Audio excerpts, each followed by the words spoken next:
जय गुरुदेव, जय माँ गायत्री। सभी को मेरा प्रणाम। नवरात्रि आ रही है और नवरात्रि में हमारे लिए अनुष्ठान बहुत आवश्यक होता है। हमारे लिए ही क्या, सबको आवश्यक रूप से अनुष्ठान करना चाहिए। चाहे अनुष्ठान छोटा हो, चाहे अनुष्ठान बड़ा हो, सभी को अपनी भागीदारी अवश्य देनी चाहिए, क्योंकि एक अमृत बेला होता है ये। नवरात्रि में अमृत बेला में आप जितना लाभ प्राप्त कर सकते हैं आपको करना चाहिए। कहते हैं कि इस समय में थोड़ा सा श्रम करके हम अधिक प्राप्त कर सकते हैं। पूज्य गुरुदेव ने लिखा है कि ये समय ऐसा होता है कि आप थोड़े से परिश्रम में ही आप बहुत से माता का लाभ प्राप्त कर सकते हैं, जो लाभ अन्य दिनों में आप अधिक श्रम करके नहीं प्राप्त कर सकते हैं। तो इसीलिए इन दिनों कोई ना कोई छोटा से छोटा अनुष्ठान हमें अवश्य करना चाहिए। गायत्री अनुष्ठान आप कीजिए, दुर्गा माता की आराधना कीजिए, आपको जो इच्छा है सभी कीजिए, क्योंकि गायत्री और दुर्गा कोई भिन्न नहीं है, दोनों एक ही हैं। रूप अलग अलग है, नाम अलग अलग हैं, सबके कार्य अलग अलग हैं, लेकिन दोनों एक ही हैं, एक ही आत्मा है, एक ही अंश हैं। तो आपको जिसकी आराधना करनी है कीजिए, लेकिन आप अपनी पूजा में अनुष्ठान अवश्य शामिल कीजिए। इन 9 दिनों में आप भरपूर माँ की सेवा कीजिए और उनका लाभ प्राप्त कीजिए। अब गायत्री अनुष्ठान की हम बात करते हैं। जो लोग माँ दुर्गा की पूजा करते हैं वो दुर्गा सप्तशती पढ़ सकते हैं, उसमें सिद्ध कुंजिका पढ़ सकते हैं, सप्त श्लोकी पढ़ सकते हैं, कवच पढ़ सकते हैं, कीलक पढ़ सकते हैं। तो बहुत सी चीज़ें हैं। अगर आपको दुर्गा जी के बारे में जानना है तो मैं बता दूंगी। जो मैं करती हूँ या जो मैंने किया है वो आपको बता दूंगी कि आपको कैसे करना है दुर्गा माता की आराधना। आप कहेंगे तो उसकी वीडियो मैं बना दूंगी। और गायत्री के बारे में आज हम बात करेंगे। गायत्री अनुष्ठान में क्या क्या कर सकते हैं, कैसे कैसे कर सकते हैं।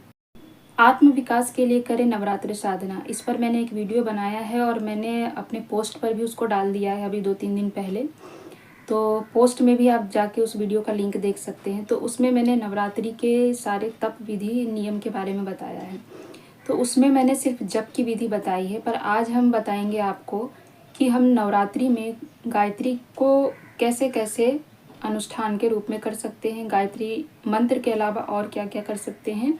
तो इन चीज़ों के बारे में आपको बताएंगे। सबसे पहला तो है कि जो गायत्री जप करते हैं 24,000 का कम से कम अनुष्ठान अवश्य करें। यानी कि प्रतिदिन 30 माला वाला जो विधान है 9 दिनों में जो हम करते हैं, जो आम दिनों में भी शांति कुंज में 9 दिवसीय के रूप में चलता है, तो वो हमें अवश्य करना चाहिए। लघु अनुष्ठान है जो 9 दिनों में 24,000 जप संपूर्ण करते हैं। लेकिन इसमें बहुत से लोग होंगे जो ऑफिस वाले होंगे, स्कूल वाले होंगे, बच्चे होंगे, तो वो नहीं कर पाते हैं। 24,000 जप के लिए प्रतिदिन हमें 30 माला करना है। तो 30 माला के लिए कम से कम अगर आप जल्दी जल्दी भी जप करते हैं तो कम से कम आपको 3 घंटा अवश्य चाहिए, और इन 3 घंटों में आप उसे पूर्ण कर सकते हैं। तो जो स्कूल वाले बच्चे हैं, ऑफिस वाले बच्चे हैं, उनसे संभव नहीं हो पाता है, क्योंकि मुझे पता है, मैंने जॉब के साथ जब अनुष्ठान किया तो कितनी डिफ़िकल्ट होती है। सुबह सुबह आपको जब भी करना है, ऑफिस के लिए भी तैयार होना है, आपको भागना है, तो आप में जल्दी जल्दी वो भाव उत्पन्न नहीं हो पाते। आपको भागने की जल्दी रहती है, आप में निपटाने वाले भाव होते हैं। तो इस वजह से आपको बहुत सारी परेशानी उठानी पड़ती है, मैं समझ सकती हूँ। शाम को भी जब हम आते हैं तो शाम के समय भी हमारे पास जल्दी जल्दी करने का ये होता है कि हम थके हैं, हमें जल्दी से भोजन भी करना है, तो जल्दी जल्दी संपूर्ण करके फिर भोजन कर लेंगे। तो बहुत सी चीज़ों का ध्यान देना पड़ता है, बहुत सी परेशानियाँ हमारे ऊपर आती हैं, बहुत से संकट आते हैं, बहुत कुछ समझना पड़ता है, और साथ ही साथ हमारे वो भाव नहीं जुड़ पाते जिस भाव के साथ हमें माँ की आराधना करनी चाहिए। तो भाव सबसे महत्वपूर्ण है। यदि भाव ही नहीं जुड़ेंगे तो फिर हम जप की संख्या पूरी भी कर लें तो भी कोई फर्क नहीं पड़ता है, उसका कोई अर्थ नहीं निकलता है। और अर्थ और भाव तभी जुड़ेंगे जब हम मन लगा कर पाएंगे, हमारा मन एकाग्र होगा, मन स्थिर होगा। तो ऐसे में आपको क्या करना है कि आप जितना कर सकते हैं उतना कीजिए, क्योंकि आपको जप के साथ ध्यान भी अपना करना चाहिए, तो और भी ज़्यादा आपकी जप जो है फलीभूत होगी। तो आपको क्या करना है, जो लोग 24,000 नहीं कर सकते हैं वो माला की संख्या कम कर लीजिए। यानी कि बहुत से ऐसे लोग हैं जिनको बिल्कुल समय नहीं लग पाता है, तो वो 11 माला का अनुष्ठान कर लीजिए, यानी प्रतिदिन 11 माला जप लीजिए कर लीजिए। ये उनके लिए बता रही हूँ जो बिल्कुल नहीं कर सकते हैं। अगर आप मन में ठान लेंगे कि मुझे करना है तो आप तो कर ही लेंगे, लेकिन आपको सब कुछ देखना है। आपको अपनी पढ़ाई भी देखनी है, अपना जॉब भी देखना है और हर एक चीज़ के साथ आपको गायत्री को लेकर चलना है। पूज्य गुरुदेव ये नहीं कहते हैं कि आपको अपना कर्म छोड़ देना, अपना धर्म छोड़ देना है। यदि आप स्टूडेंट हैं तो आपका धर्म पढ़ाई भी है, यदि आप जॉब वाले व्यक्ति तो आपका धर्म जॉब करना भी है। तो उसके साथ ही आप गायत्री माता को लेकर चलिए। ऐसा नहीं है कि एक तरफ संलग्न होइए, एक तरफ छोड़ दीजिए, दोनों को समान रूप से लेके आपको चलना है। तो ये तो हो गई गायत्री माला की संख्या कम करके आप अनुष्ठान पूर्ण कर सकते हैं। माँ केवल आपके भाव देखती हैं, जैसे आपके भाव होंगे वैसे आपके साथ वो जुड़ जाएंगी। तो माता आपके भाव देखती हैं। आप लघु अनुष्ठान कर लीजिए, पूर्ण अनुष्ठान नहीं कर सकते तो आप लघु अनुष्ठान भी कर सकते हैं। अब बात आती है दूसरे नंबर पे। तो दूसरे नंबर पे हम बात करेंगे लघु गायत्री मंत्र की। ये उनके लिए है जो पूर्ण गायत्री मंत्र नहीं पढ़ पाते और जिनको गायत्री मंत्र पढ़ने में तो तकलीफ होती है, यानी गलतियाँ होती है। गलती का अर्थ है कि वो पूर्ण अच्छी तरह से उसको याद नहीं कर पाते, बोल नहीं पाते हैं। तो वैसे लोग लघु गायत्री मंत्र का जप कर सकते हैं। लघु गायत्री मंत्र होता है ओम भूर्भुवः स्वः। तो ये पंचाक्षर मंत्र भी बोलते हैं गायत्री के और लघु गायत्री मंत्र भी बोलते हैं। तो इस तरह से आप जो है लघु गायत्री मंत्र का भी अनुष्ठान कर सकते हैं। इस पर भी मैंने पूरा वीडियो बनाया है, उसके बारे में पूरा अच्छी तरह से समझाया है, वो भी आपको मेरे वीडियो में मिल जाएगा। अब आते हैं मंत्र लेखन पे। तो मंत्र लेखन में जितनी मंत्र की संख्या आप लिख सकते हैं आप पहले से निर्धारित कर लीजिए कि मैं इन 9 दिनों में इतना मंत्र लेखन करूँगा। 24,000 मंत्र लेखन बहुत ज़्यादा होता है। यदि जो कर पाते हैं तो बहुत अच्छी बात है, जो नहीं कर पाते हैं तो आप गायत्री मंत्र लेखन की पतली पतली पुस्तक भी आती है या आप कोई साधारण पतली कॉपी भी रख लीजिए और निश्चित रूप से ये संकल्प लीजिए कि जो भी आपने वो कॉपी ली है, चाहे वो पतली हो, चाहे मोटी हो, चाहे जो भी हो, आप उसको पूरा भरेंगे इन 9 दिनों में। तो संकल्प बहुत बड़ा होता है, संकल्प बल हमारा बहुत बड़ा होता है। जब हम संकल्प लेते हैं तो वो पूर्ण हो जाता है, लेकिन इसके लिए आपको संकल्प लेना पड़ेगा। तो इसलिए आप मंत्र लेखन के लिए भी संकल्प लीजिए, जितना आप लिख सकते हैं उतना संकल्प लीजिए। तो इस तरह से आप गायत्री मंत्र लेखन का भी अनुष्ठान कर सकते हैं। अब आता है चौथा, जो है गायत्री चालीसा का अनुष्ठान। इसका पूरा वीडियो मैंने नहीं बनाया है कि किस प्रकार से गायत्री अनुष्ठान करते हैं, गायत्री चालीसा अनुष्ठान किस प्रकार से करते हैं। तो इसका वीडियो अगर मुझे नवरात्रि से पहले समय लगेगा तो मैं ज़रूर बना दूंगी।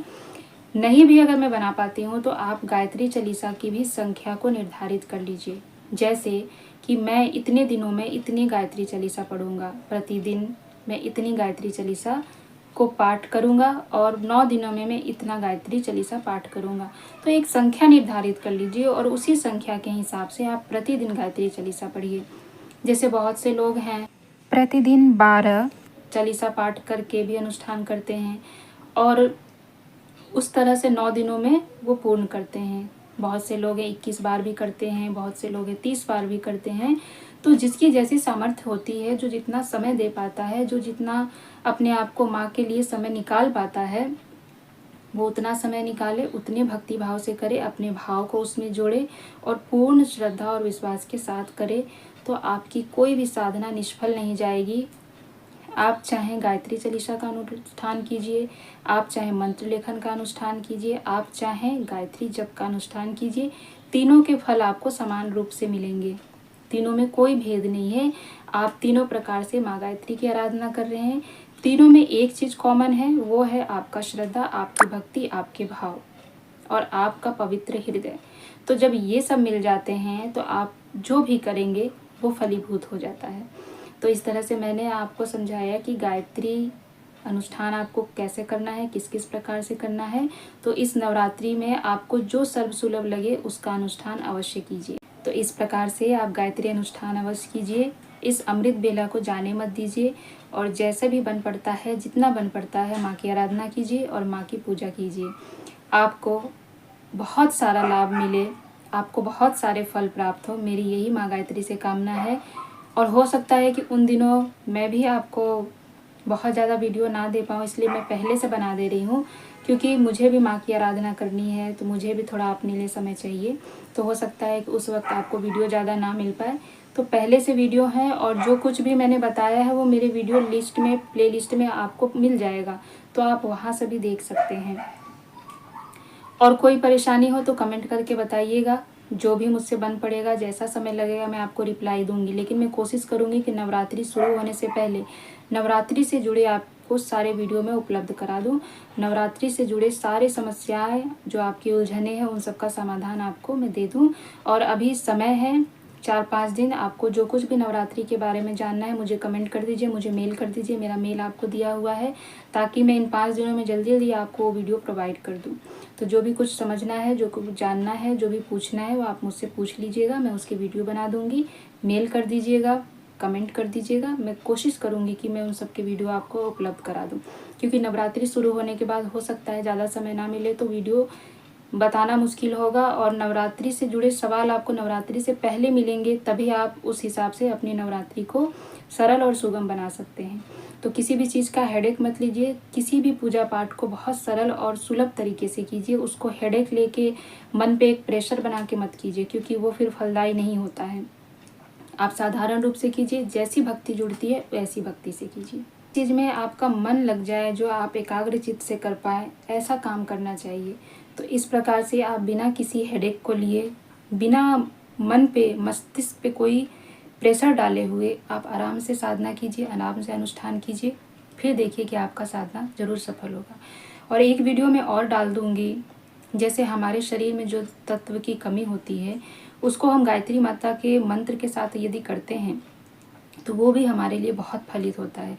जैसे यदि हमारे जीवन में धन की कमी है, शिक्षा की कमी है, विद्या की कमी है, यश की कमी है, प्रेम की कमी है, जिस भी प्रकार से हमारे जीवन में जो भी तत्व कम आते हैं नज़र, जैसे हमारे शरीर में बहुत से तत्व हैं, जिस तत्व की कमी हमें लगती है, जिसका प्रभाव हमें बाहरी भौतिक दुनिया में नजर आती है, तो उस तत्व के गायत्री मंत्र के द्वारा, उस तत्व का जो गायत्री मंत्र होता है उसके द्वारा हम उस तत्व को ठीक कर सकते हैं, उस तंत्र को ठीक कर सकते हैं। जो भी हमारी तंत्रिकाएं हैं उसको ठीक कर सकते हैं।